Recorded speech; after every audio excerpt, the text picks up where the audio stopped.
Bonjour à tous, alors aujourd'hui je vais vous présenter une méthode d'effets spéciaux qui ne nécessite pas de maîtriser un logiciel assez complexe comme After Effects. Vous allez voir que ça se passe surtout au tournage, c'est là qu'il va falloir être créatif, et le montage va surtout consister à inverser dans le temps les plans qu'on a tournés. Allez go!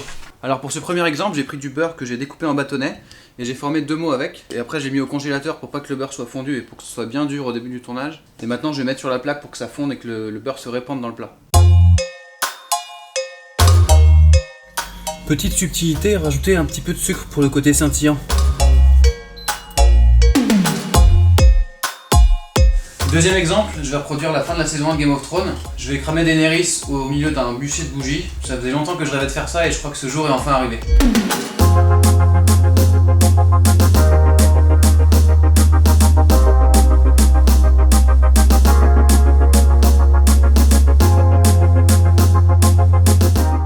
Alors dans ce troisième exemple, on va utiliser du riz. On va servir des grains pour écrire un texte. Et après on va prendre le sèche-cheveux pour souffler sur les grains et pour qu'ils s'envolent autour de la table. Et après quand on fera l'effet inverse, bah, du coup ils vont venir former le texte.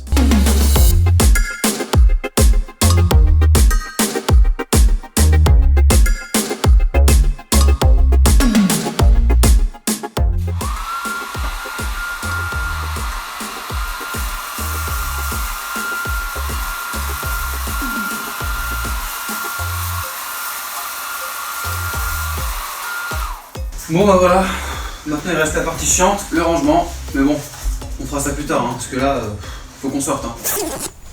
J'ai ici du sirop de guimauve, je sais pas qui c'est qui a inventé ce truc là, mais c'est tellement dégueulasse que je pense que la meilleure chose qui pouvait arriver à ce sirop, c'est de finir dans une vidéo d'effets spéciaux. Donc là c'est assez simple, en fait, je vais verser le sirop sur le carrelage, il va se répandre, et après quand je vais inverser la vidéo, bah, on va avoir l'impression qu'il se retire.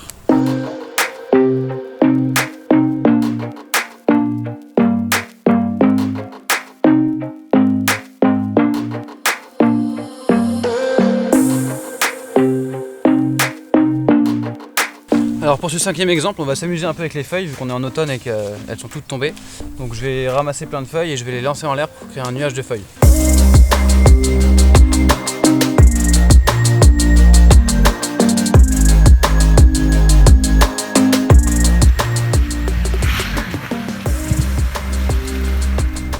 Pour le dernier exemple, je vais me transformer en cascadeur. En fait, je vais me faire tomber sur un matelas et le but c'est de me rattraper le plus tard possible pour qu'on ait l'impression que je tombe vraiment tout droit et qu'après quand on inverse la vidéo, je monte à la verticale.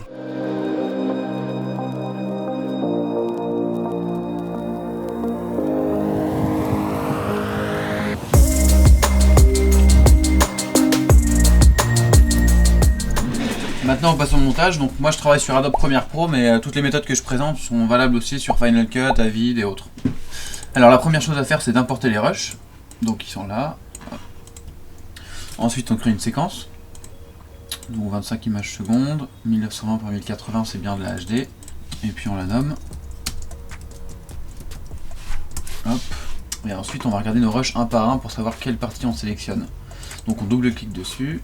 Alors le premier, donc on va prendre à partir du moment où ça fond, donc à peu près ici. Donc je passe mon point d'entrée en appuyant sur la touche I du clavier.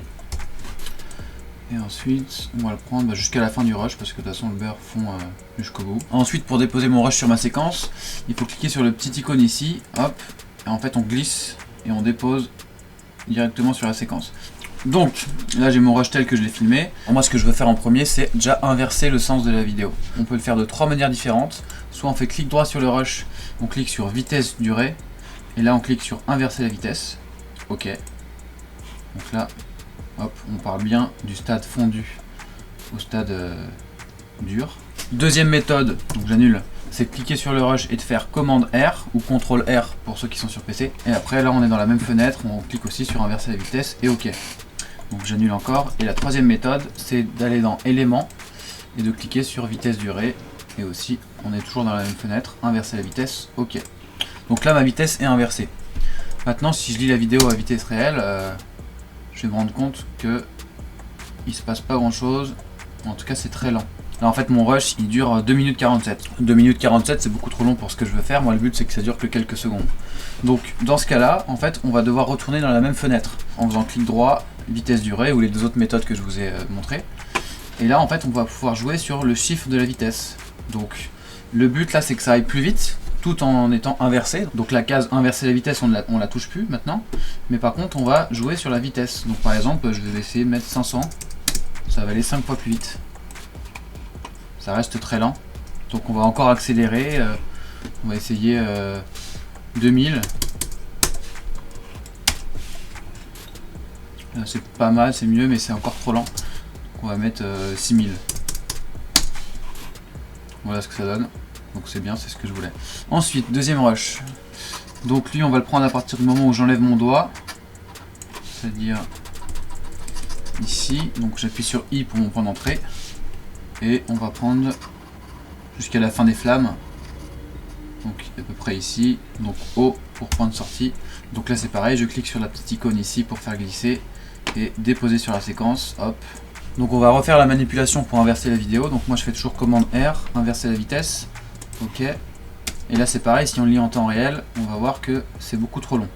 Je vais tout de suite passer à du x10, donc 1000%, pour voir ce que ça donne. Ça me paraît bien. Ensuite, troisième rush. Alors celui-là je l'ai filmé au ralenti à 60 images par seconde, parce que vu que les grains de riz vont très vite, ça aurait pas bien rendu si je l'avais filmé à vitesse réelle et que j'avais juste inversé. On va pas prendre tout le mouvement, sinon ça va faire un peu fouillis. Donc je vais juste prendre le moment où le mot inversé apparaît. Donc on va mettre le point d'entrée ici en appuyant sur I. Et bah non, du coup je me suis fait avoir tout seul. En fait, vu que c'est inversé, là il faut que je mette mon point de sortie, donc O. Et mon point d'entrée, donc je vais mettre ici. Quand je commence à souffler sur la fin du mot, I pour point d'entrée. Je clique ici pour glisser mon rush sur ma séquence. Première chose, donc on inverse le rush. Donc commande R, inverser la vitesse, ok. Et on va le lire à vitesse réelle, voir ce que ça donne. Moi je trouve ça pas mal à cette vitesse finalement. Je pense qu'il n'y a pas grand chose de plus à faire. C'est l'effet voulu, ça fait comme si c'était des particules qui venaient s'agglomérer pour former un mot. Donc on va laisser comme ça me paraît bien. Alors, quatrième rush. Donc le sirop de guimauve, on va prendre, donc à partir du moment où ça commence à couler, le point d'entrée, je l'ai mis ici en appuyant sur I. Hop. On va pas prendre tout le mouvement de l'eau parce qu'à la fin ça fait un peu sale. Donc on va juste prendre quand ça commence à couler sur les bords. Voilà, donc on peut mettre notre point de sortie ici, donc O. Je prends mon rush et je le dépose sur la séquence. Commande R, inverser la vitesse. Ok. Donc maintenant si on lit à vitesse réelle, qu'est-ce que ça donne? L'effet est pas mal, mais c'est peut-être un petit peu lent. Donc je pense que je vais quand même accélérer x2. Alors donc je refais commande R et 200. Et on remarque la fumée là qui... Parce que c'était de l'eau chaude que j'avais mis dedans, donc on voit la fumée. Bon bah là ça me paraît pas mal aussi pour celui-là. Donc on passe au quatrième. On va prendre un peu large, on va prendre quand je suis sur le matelas. Donc là je vais mettre pas mon point d'entrée, mais mon point de sortie vu qu'on est inversé. Donc j'appuie sur O. Et après on va venir chercher le point d'entrée, donc quand je suis à la verticale, donc I. Et là je viens glisser mon rush sur ma séquence. Commande R, inverser la vitesse. Voilà. Donc si on lit ça à vitesse réelle, c'est un petit peu lent. Je pense que je peux l'accélérer peut-être de 5 fois. Ouais, ça me paraît pas mal comme ça. Sachant qu'après là il y aura les bandes noires en bas et en haut. Donc on verra pas du tout le matelas. Celui-là il me paraît bien aussi. Et le dernier. Donc on va venir chercher le moment où je lance. Même un peu avant que je lance. Donc à peu près ici quand je suis en bas. Donc là je mets mon point d'entrée I. Hop. Et on va prendre jusqu'à ce que les feuilles soient en l'air avant qu'elles redescendent. Donc point de sortie O. Donc je glisse sur ma séquence. Commande R. En temps réel. C'est peut-être un petit peu lent, donc je vais mettre 200. Ouais, ça me paraît bien comme ça. Voilà, donc finalement vous voyez c'est assez simple en termes de montage, il n'y a quasiment rien à faire à part juste inverser la vidéo et gérer la vitesse. Moi en plus de ça j'ai rajouté des petits effets d'accéléré et de ralenti mais qui feront l'objet d'une prochaine vidéo. J'ai rajouté des bandes noires, j'ai fait un petit peu d'étalonnage et j'ai rajouté des bruitages pour avoir un rendu vraiment cinématographique et voilà ce que ça donne.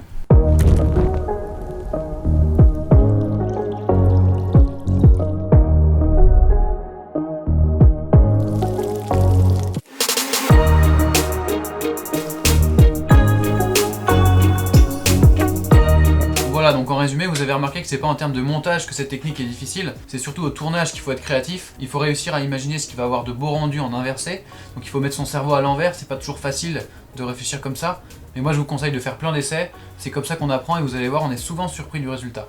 J'espère que la vidéo vous a plu, et si c'est le cas, bah